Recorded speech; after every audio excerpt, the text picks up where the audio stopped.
ఓం శ్రీ పరమాత్మనే నమః. శ్రీ పరబ్రహ్మణే నమః. శ్రీమద్ భగవద్గీత 11వ అధ్యాయము విశ్వరూప సందర్శన యోగము. ఈరోజు మనము 47వ శ్లోకాన్ని తెలుసుకుంటున్నాము. అర్జునుని ఆ ప్రార్థనను విని భగవానుడు తన సౌమ్య రూపముతో తిరిగి ప్రత్యక్షము కానున్న వారే విశ్వరూపము యొక్క మహిమను ముందుగా వెల్లడించటము ఈ 47వ శ్లోకంలో మనము తెలుసుకుంటాము. శ్రీ భగవానువాచ మయా ప్రసన్నేన తవార్జునేదం రూపం పరం దర్శితమాత్మయోగాత్ తేజోమయం విశ్వమనంతమాద్యం యన్మే తదన్యేన నదృష్టపూర్వం. ఓ అర్జున, నీపై గల అనుగ్రహమున నా యోగశక్తి ప్రభావముతో నీకు నా విరాట్ రూపమును ప్రదర్శించి తిని.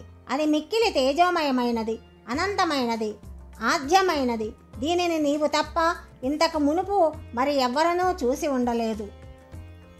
భగవానుడు అర్జునునితో చెప్తున్నాడు, ఓ అర్జున, ప్రకాశము చేత పరిపూర్ణమైనదియు, జగద్రూపమైనదియు, అంతము లేనిదియు, మొదటిదియు, నీకు తప్ప ఇతరులచే ఇది వరకెప్పడునూ చూడబడనిదియు అయినా ఏ ఈ సర్వోత్తమమైన విశ్వరూపము కలదో అది ప్రసన్నుడనైన నా చేత స్వకీయ యోగశక్తి వలన నీకు చూపబడినది అని భగవాను అర్జునుడితో చెప్తున్నాడు.